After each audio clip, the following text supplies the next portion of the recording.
sports coupe cross country, your vehicle starts here as an over-the-top prototype that can make even the most difficult-to-please consumer drool. The car's hot. Very hot. Auto manufacturers spend fortunes to grab your attention and hold it. And with everything from the powerhouses of the future to the zero-emissions vehicles of the next generation and some of the wildest things that ever roll on four wheels, you're going to travel to places you never thought possible as we take you behind the scenes and behind the wheel of the world's most extraordinary concept cars.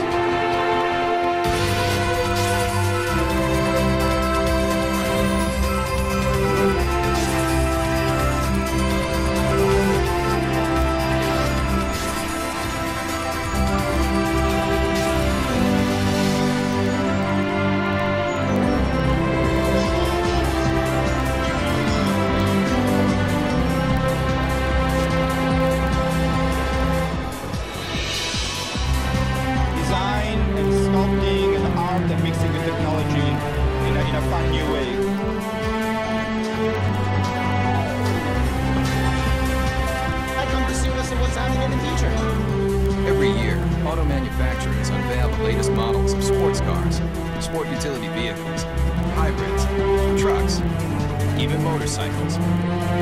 Right here. They're all over the world. Japan uses car shows for the same reason, and so do the Germans and the Swedish and the English and the Italian. It's a great way of finding out what the public likes. It's beautiful. We'll see. I don't know. I may have to work a second job, but we'll see. Second, third, who cares? And if you travel to an auto show, you'll see it's like a debutante's ball for some of the newest designs and most advanced automotive technology. They're also where car designers reveal to the world incredible ideas for the future. When we roll out a new concept, it's very much like opening your iPhone. We expose them to various auto shows around the world where we have our toughest critics, the journalists, the buying publics, and our fellow designers. Where else can you take a peek at concept dream machines like the super chic Mercury Messenger or the Chevrolet SS Concept that looks like a modern-day hot rod? You might be asking yourself, where can you buy one of these tricked-out fantasy cars? The answer? Nowhere. But why would an auto manufacturer spend tens of millions of dollars to build something they'll never sell? Why do we build concepts? Well, that's a good question. One, because they're fun. And we need to test ideas, to ourselves, the engineering value, can we come up with something new and make it better? But we also need to test the ideas to the public. They're trying to find out what the public, the people that are buying their cars and trucks, think about the concept. Does it make sense? Do we really think the public is going to embrace this new concept? It's this huge experimental test to kind of get an idea for what people want, what they like. That's pretty, I like it. And concept cars cover just about every emotion. You never want to stop smiling while you're traveling? Then take a look at one of the craziest concepts straight from Japan. If you think it looks like a box, that's because it is. Right now, there's a trend among Toyota and Honda for coming out with boxes, coming out with cubes. It's kind of hop in this thing and bring all your stuff with you. If you're concerned that your next car might have too many blind spots, open your eyes wide. Almost every inch of this concept car is a window. It's designed for urban driving, small, electric powered. And when you finally get that hard-to-find parking space, just unload your very own scooter to make getting around town quick and easy. And if you're wondering, when is this vehicle going to be put on the market? Let's just say your grandchildren might be lucky to take their driver's test in this thing. This car may look strange, but it's a bold statement in a whole new era of innovation. You're seeing Japanese cars that are starting to look Japanese. They're just saying, hey, this is what they're going to look like. If you don't like it, tough. Talk about taking chances. How about a car that not only interacts with you, but has emotion too? Meet the Toyota Pod.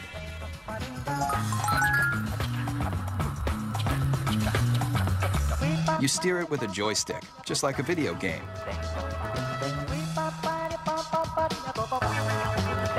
See that poking out the back? It's not an antenna, it's a tail. And when you start it up, it wags to show you it's ready to go. Running out of gas? The car's exterior lights turn blue. Fill it up? Golden.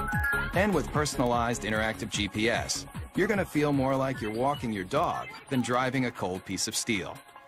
These are cute, fun, but who would want to buy them? And why? The jury's still out. We don't know whether young people are going to want inexpensive cars that have a certain style and function, or style and pizzazz, versus the boxes that are being designed now that are pure function. And it's going to take a while to find out. A lot of times, despite your best intentions as a car maker, the public looks at it and goes, "Are you kidding me?" So whether you love it or you think it's just plain weird, almost every concept car is going to make you take notice. And that's exactly what car makers want. We got to throw down the gauntlet. If we're going to be different, we're going to be different. And we're going to have to show the world that we mean business. And that risk-taking is ultimately about making an auto manufacturer recognizable and successful. So if Japanese car makers have mastered the art of designing concepts that are all about total fun, then take a look at one automaker that wrote the book on total performance. Everybody's heard of them. Mercedes-Benz. Founded in 1924, this legendary German car maker has always strived for high-end luxury and cutting-edge performance that keeps the driver in mind, especially in this car. You want something no one else can drive? Something just for you? Then hop into the strange-looking moonshot, the F300 Life Rocket.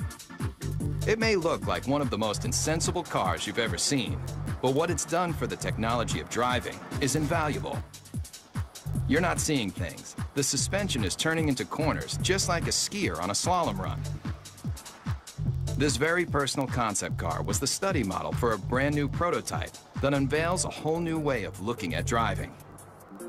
The future of the automobile, you won't find in crystal balls like this. You'll find it in our F400 carving. It's a head-turner for sure. Check out how these doors open. Get in and take it for a spin. You'll feel like you're in a James Bond movie, with open wheel wells and sports car styling that harkens back to another era. But where the rubber meets the road, this car is all about the future. In this animation, you can see that when the vehicle hits a corner, one side of the suspension folds into the curve, while the other stays perfectly aligned. It replicates a skier carving into a snowy hillside to take unbelievably sharp turns. The result of this technology? Let's just say if the car were an Olympic skier, it would be getting a gold medal for performance. There's no doubt concept car designers are making handling and horsepower a top priority. And Daimler Chrysler, the parent company of Mercedes-Benz, has shown the world it can cover the gamut of what drivers want in a vehicle, especially American drivers. Maybe you've thought about it. Lying on a beach, catching the ultimate wave. Well, travel here to Miami, Florida, to the trend-inventing South Beach, where models and beach bums meet to live the perfect lifestyle. But when you're cruising Ocean Drive on your way to soak up the sun, you just might be able to do it in this. I like the wood panel because I like the woody. It might look like the old-school wood-cover station wagons that surfers made famous, but the Dodge Kahuna is all about present-day partying. It's about people who want to get out, enjoy life, enjoy nature, and they don't want any boundaries between them and the rest of the world. If you thought all car designers were just nerds with pocket protectors and a knack for numbers, you haven't met Jordan Meadows. He's one of a whole new breed of designers that's obsessed with making cars functional and fun. Sitting on $3.5 million of a corporation's money right here, and there's nothing like it. $3.5 million. But the designers needed that kind of cash flow to give consumers a look at the wave of the future. It has a feel that is very California. And I think we're starting to see a little bit of that creeping back in with California leading design for the U.S. and bringing that back into the mainstream. All the glass drops. You know, when you're in a minivan today, you're in this little cage. Here, there's no pillars. Check that out. Remember the cars in the 50s? Those old Woodies that everybody loved so much? Great materials. Here it's lacewood, aluminum, and it's real too. And that's classic American craftsmanship. It's not just cool on the outside, but we got some great functionality on the inside too. All of these seats drop down. They form a wave, which kind of keeps your luggage where it needs to be. Bungee cord holders, cup holders. One look at the Kahuna, and you're going to realize that concept cars are all about taking what you thought you knew about the driving experience and turning it on its ear. What do you guys think? You like it? Yeah? But why not present this car at an auto show, just like everyone else? Problem with auto shows is you have a very isolated kind of environment where the car is static, it doesn't move, and people can't even touch it or experience it. Step right up to it. Yeah. And when people touch a real vehicle in the real world, they've got a real opinion. When people come up and talk about the car, I mean, that's really what it's all about. Concept cars are experimental. It should be a four-wheel drive because you can take this right onto the beach and then dump your boards and go riding. Yeah, this is all great to hear. I mean, yeah, you get good ideas. Yeah. The Kahuna designers definitely want to hear what you've got to say. But if you see the Kahuna on your street, remember. No, don't do that. Don't touch it. This car is worth $3.5 million. Coming up, feel the intense torque with some of the most powerful prototypes you've ever seen. Also, concept cars are designed to let you take a peek into the future. But the automotive industry's ambition to show you what might be has a radical history too. Beginning with famed auto designer Harley Earl's Buick Y-Job, concept cars have always tried to show consumers the excitement in the possibilities of technology and design. The use of concept cars as a tool to demonstrate the future has resulted in hyperspeed advancements in style and technology. But concept cars are really about the bottom line, making you want to buy something even better than what you have in your garage right now. And today's concepts have more elegance, more style, and more muscle than you've ever dreamed. And auto designers are the brains behind the brawn. Today, a new generation of concept designers, like the ones at Daimler Chrysler, are leading the charge in making hot rods mainstream. Especially with this bulked-up concept. It's called the Airflight, and it looks like it's straight out of a kid's comic book. Why? I'd say the average age in the design office is probably about 33. It's pretty young for a design office, which is cool. It's a modern version of Art Deco, if you want Neo-Deco. It's got the very streamlined, tight design, the use of speed lines on the hood, which is very much a Deco design theme. It uses the cool metals to give an ambiance to the interior. It's very simple yet like futuristic, like everything about it. But no matter how cutting edge this car is, with its long front end, snubbed back end, and rear wheel drive, the Airflight is still old school muscle car.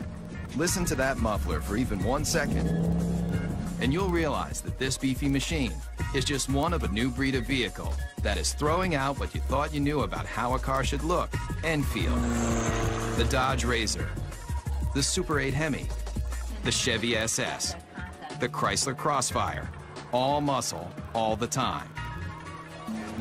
But what if your vehicle had so much power that it wasn't an engine on wheels, it was an engine with wheels? I think, quite honestly, when it comes to crazy concepts, the Chrysler Tomahawk has got to be one of the craziest that have been around for a while. 500 horsepower and 2 wheels in front. The people that built it for Chrysler and Dodge did a magnificent job if you look at the workmanship and the detail in the vehicle itself. If it looks like it's just one big motor, that's because it is. But you won't find this engine in even the most high-powered Harley. How many cylinders do you think this double-wheeled mean machine has? 4, 6, 8? It has 10 cylinders. It's an 8-liter. It's the latest version of our Viper engine. What powers this came out of this, the world-famous Dodge Viper. By this point, you may be asking yourself one question. Why? When you think about it, we're a car company. We don't do motorcycles. The fact that the 2 top guys gave it the green light says a lot about their vision and their ability to see that far ahead. It is a good investment for us. It's a good marketing tool. It was created to get excitement for Dodge, and it did exactly that. And it really does that when you fire it up in the middle of a car show. Everybody comes running because they want to see what this 10-cylinder motorcycle is all about. The design intent with this project was probably first and foremost to package this huge motor in a way that was aesthetically acceptable as well as ergonomically functional. And also the character of this motor being what it is, a big brutal beast. I tried to let that come through in the lines and the shapes. Most everything that's not motor is polished aluminum, even the wheels. But don't go calling the Dodge Tomahawk a motorcycle just yet. It's technically not a bike because it has 4 wheels. And those wheels are like nothing you've ever seen. Watch closely how each one leans independently into a curve. Now you might be wondering what kind of rubber those 4 hubs can lay out. At 1,500 pounds, it will do 0 to 60 in 2.5 seconds. Theoretically, it tops out at about 300 miles an hour. And with that kind of horsepower right at your fingertips, the Tomahawk is more than just unforgettable. What it feels like to ride, all that power, comes on really quick, actually, at will. And there's one word for it, and that's addictive.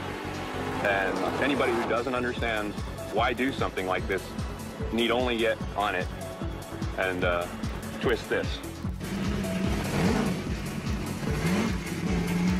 Whether it's power, performance, or sheer innovation, concepts push the boundaries of imagination.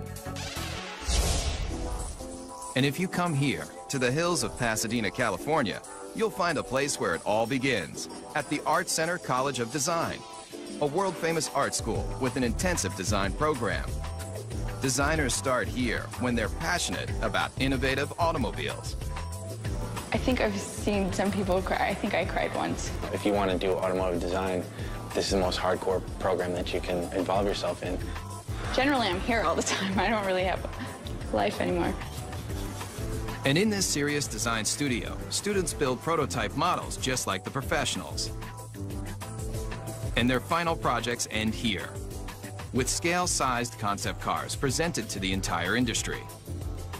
The translation between the paper and the actual 3D model it's kind of inspirational, I guess you would say.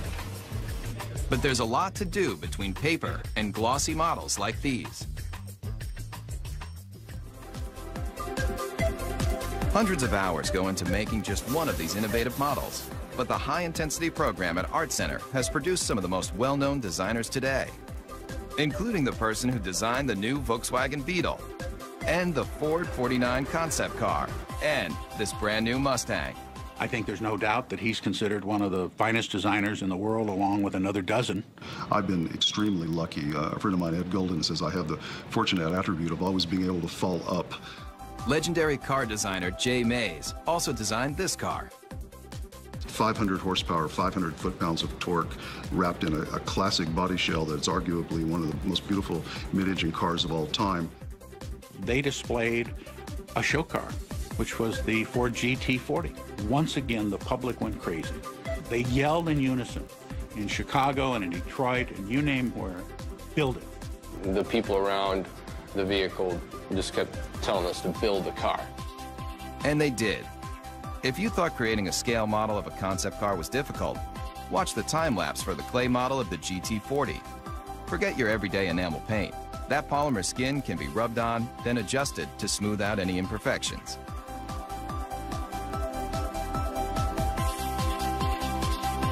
And if the final concept looks familiar, that's because it's a brand new version of a champion.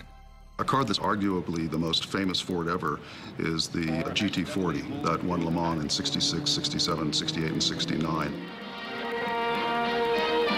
Race day at Le Mans. And that was really important for the country. I mean, we were not only going to space at that point, we were going to take on the world of racing. The candy-colored Fords are the fastest, with 6 of the top 10 starting positions. After performance builder Enzo Ferrari rejected Henry Ford's attempt to purchase the Italian automaker, Ford Motor Company built its own high-performance car. I mean, we were not only going to space at that point, we were going to take on the world of racing. The candy-colored Fords are the fastest, with 6 of the top 10 starting positions. After performance builder Enzo Ferrari rejected Henry Ford's attempt to purchase the Italian automaker, Ford Motor Company built its own high-performance car. And in 1969, at a record-breaking 217 miles per hour, the GT40 left every Ferrari it took on in the dust. This 4-time winner of one of the world's most famous races disappeared into automotive history until Jay Mays took the lead in convincing Ford to redesign the GT40 into a concept car, and now into a production vehicle. We're reintroducing what is a vehicle that I simply think can't be improved upon, but we're putting modern mechanicals, modern safety, modern engineering, and putting it at a price, although very expensive, is in the world of supercars actually a bargain. And what is a bargain for a supercar? It's obviously going to be a vehicle that costs well over $100,000. Mario Andretti equals that mark in his Ford Mark IV. This car doesn't have a typical business plan. It was more for creating an image and an aura and recreating some history. There's the checkered flag. It's an all-American win. The GT40 may look like an old favorite, but it proves that designers who build concept cars can determine what you drive when you go to work or when you're on vacation. And as long as designers are thinking up innovative and exciting ways to let you travel where you want to go, the auto industry will continue to grow and change. There aren't that many great automotive designers in the world. There's a handful, but those handful of designers usually have a team of very hungry young designers under them that are continuing to drive them forward and make them look for new solutions that are going to please customers. So kids coming out of school today have got to be obsessed with what I always call cutting the old man's knees off. I want to create things that have a strong emotional impact on people in a positive way. Whatever it is, I want to create it hardcore. I just would like to see my design out there. I'd like to see it affect somebody in some way, so that 50 years later, to somebody, it could be a classic. Concept cars are the brains. In studios around the world, car makers design, test, and build just a handful of concept vehicles every year, like this Chevrolet SSR concept pickup truck. And here, at the GM Design Center in Warren, Michigan, state-of-the-art computer modeling allows designers to analyze and change designs in advanced environments like this, where life-size 3D computer models of concept cars can be studied even before they're built. But this secret design center isn't open for tours. In fact, they don't want you anywhere near the place. There's a tremendous effort placed on confidentiality and secrecy in the marketplace because it's so competitive. With billions of dollars in new car sales at stake each year, automakers are in constant battle for your loyalty.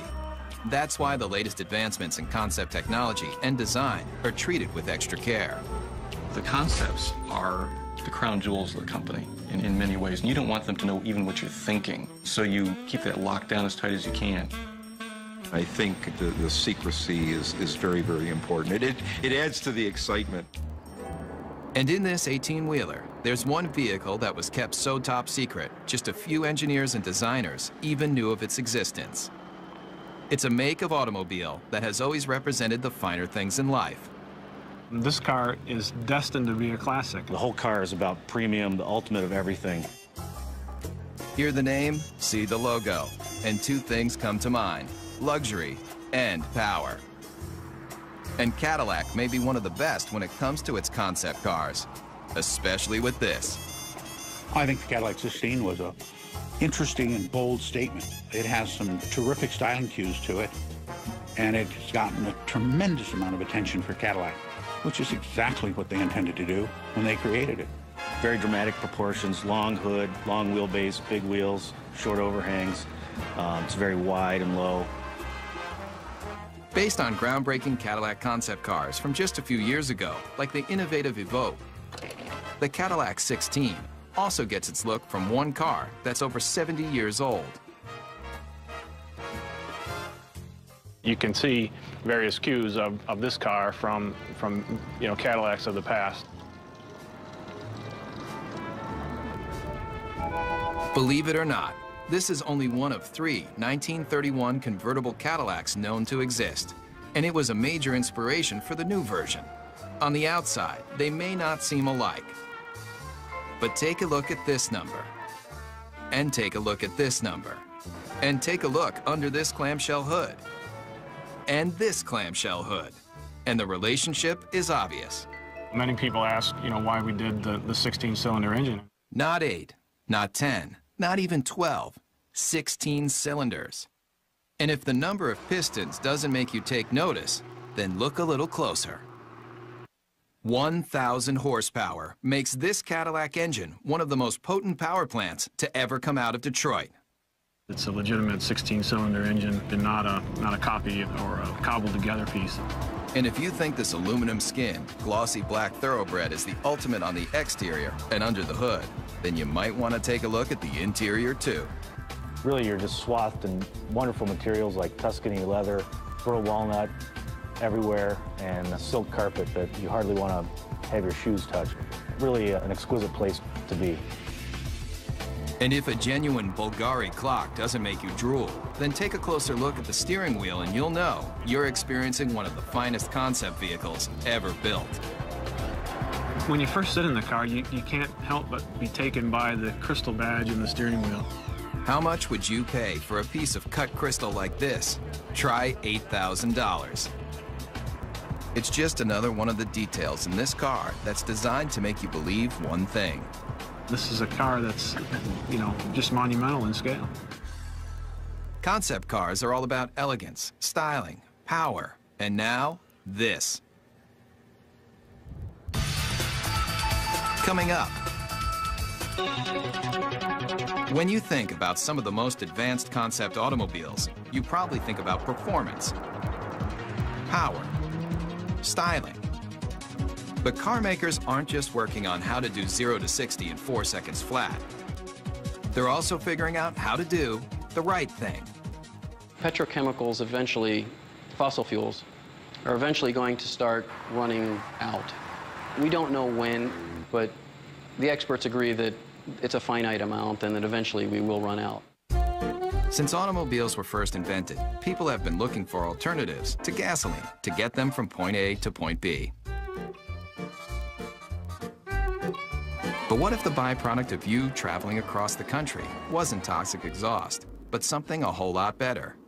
It's a zero emissions hydrogen engine. Water drips out of the tailpipe. You could drink that water, it's so clean. Fuel cells, like the ones found in the Toyota Finesse concept car, are changing the way people look at powering their vehicles. This is Honda's hydrogen refueling station. It's a futuristic concept, and it's based on generating hydrogen from a renewable source, mainly sunlight. We take sunlight from the solar panels, we generate electricity. From the electricity, we break apart water into hydrogen and oxygen. And from the hydrogen, we store it in the station, and then we use that to fuel our fuel cell vehicle. And it's not just sunlight that can make hydrogen. There are a variety of ways to produce this efficient fuel. The method that's used prevalently today is to take natural gas, which is predominantly methane, and do what's called a steam shift reaction, where you add high-pressure water to the methane, and you get a lot of hydrogen coming off. Once extracted, the hydrogen is contained in tanks. When you need to fuel, drive to a hydrogen service station and fill up just like gasoline. And why switch from gasoline to hydrogen? The big advantages with hydrogen, number one, is you get up to 25% greater efficiency from a hydrogen internal combustion engine than you do from a gasoline internal combustion engine. The emissions are reduced 99% plus. And now, Ford Motor Company has joined the revolution, using this alternative power source in a brand new concept car. The Model U is really a project that we did to have a very serious look at how cars are produced, the type of engines that they will need in the future. The hydrogen-powered Model U is the latest in alternative power. But look closely at the stylized body, and you'll see something you won't find on any other vehicle. All the body panels are recyclable. But when you're done with the car, don't bother taking it down to your local plastics recycling plant.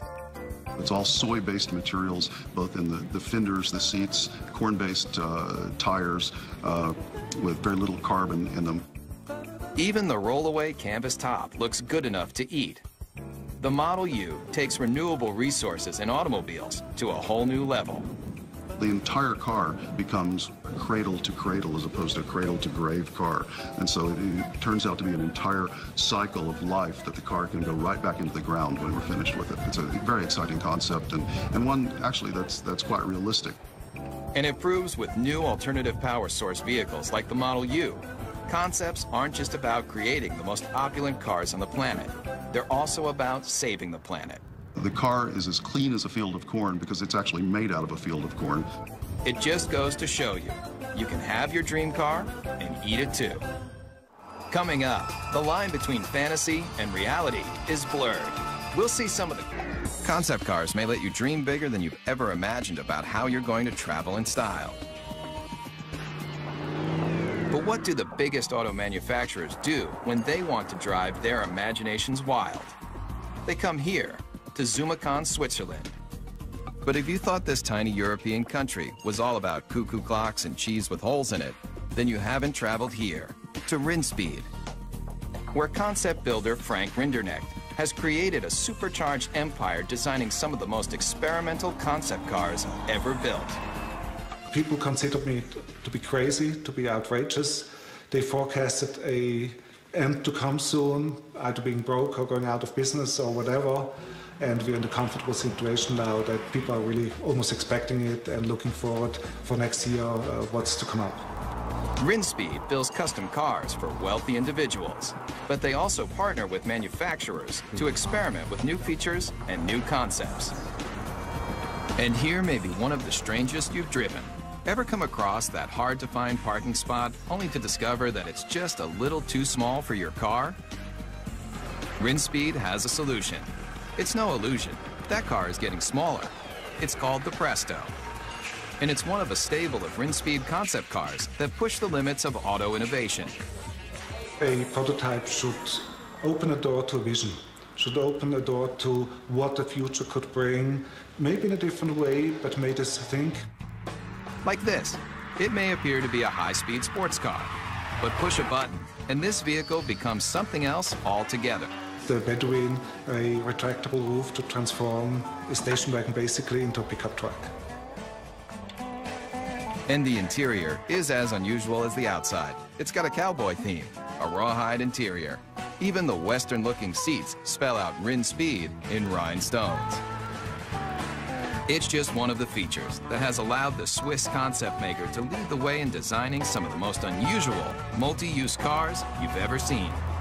I create the concept, and then I have a very good, very efficient team of designers and technicians, and the rest is teamwork. And this team just might be crazy. Where's that yellow car going? It's heading toward a body of water. No, this isn't an amphibious vehicle, but what it does do will make you want to hit the sand right now. People turn around and say, wow, what is this? Does it fly? Just hit a button, and a hoist lifts out another vehicle you might not expect to see on any beach, anywhere. It's not a jet ski. Get your motor blowing. It's your own personal hydrofoil. You may be asking yourself, what would drive a person to want to make concept cars like these for a living? The answer is simple. Yeah, I'm curious and I want to see what I'm able to perform and what I'm able to do, and that keeps me going. In the race to be the first, the fastest, the most stylish, car makers look to all sorts of places to experiment with their latest designs. I think there's an uncanny resemblance about what our design team does and what a film director does. And when I talk about an emotional world, that's exactly what a film director is doing when they create a movie. So the emotional backdrop for a movie or the emotional backdrop for an automobile is essentially the same. I have automotive design friends that were in the auto industry and now work in the movie industry. I didn't fit in very well in the car industry in terms of, my working style and what I wanted to, sort of where I was aspiring to go and what I was trying to do. I fit in a little better in the movie industry. Nick Pugh builds cars for the movies. He also built this, the Xeno, a natural gas-powered jaw-dropper you won't see on any car lot. Take one look at this intergalactic-looking vehicle, and you may nod your head. Or you may shake your head. Either way, Nick Pugh doesn't really care. It may not appeal to everybody, and it really isn't supposed to appeal to everybody. It's supposed to just appeal to one person, because each individual person's vision can be realized in a unique form. So it really represents the possibility of extreme individualism.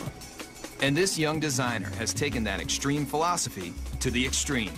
Would you believe he'll help you build your very own personal concept car? I think that the most best comparison, or the most logical comparison, would be to that of a client and an architect. At the end of the first design phase part of the process, I would produce a finished digital rendering of what their car would look like with them standing next to it, and it's a photorealistic painting or illustration. Nick's celebrity clientele includes film director Roman Coppola. Believe it or not, he's standing in front of a digital rendering, not a real car. His own personal sports limousine concept vehicle. And it's a very sort of stealthy, quiet car, very almost like comes in at the end of the night and comes in like a shiny shadow and drops you off and then disappears into the night. You can stay happy with the illustration. Or, if you have a few $100,000, Nick will finish off your vehicle just the way you like it. It's like the process of coming up with something from nothing and having an idea in your head and then seeing it real and getting to use it is really very rewarding. It's very fun. And I would encourage people to look at that side of it rather than all the struggle and cost. Concept cars are all about the advancement of performance, style, and technology. In fact, the future might just mean that anybody can design their own car from scratch. And some of these vehicles won't be built, they'll be grown. Whether it's traveling in tomorrow's super techno boxes, rolling down the highway in the newest style and performance, or getting behind the wheel of a retro futuristic power performer, there's little doubt that concept cars are built by people, for people, who love dreaming about cars. We're actually trying to tug on the heartstrings of the customers, and usually the ones that are the most successful are the ones that do that in probably the most emotional way. The ones who make the money are the bold thinkers. They're the ones who go out there and say, you know what, I like this car. This car is important. It pushes all the buttons as far as we can tell. We're just going to build it. Those are the cars that inevitably, whether they're great successes in the number they sell, they're always the ones that you remember. The best thing I can say for the car business is, thank goodness people cared. If nobody cared what the next model looked like,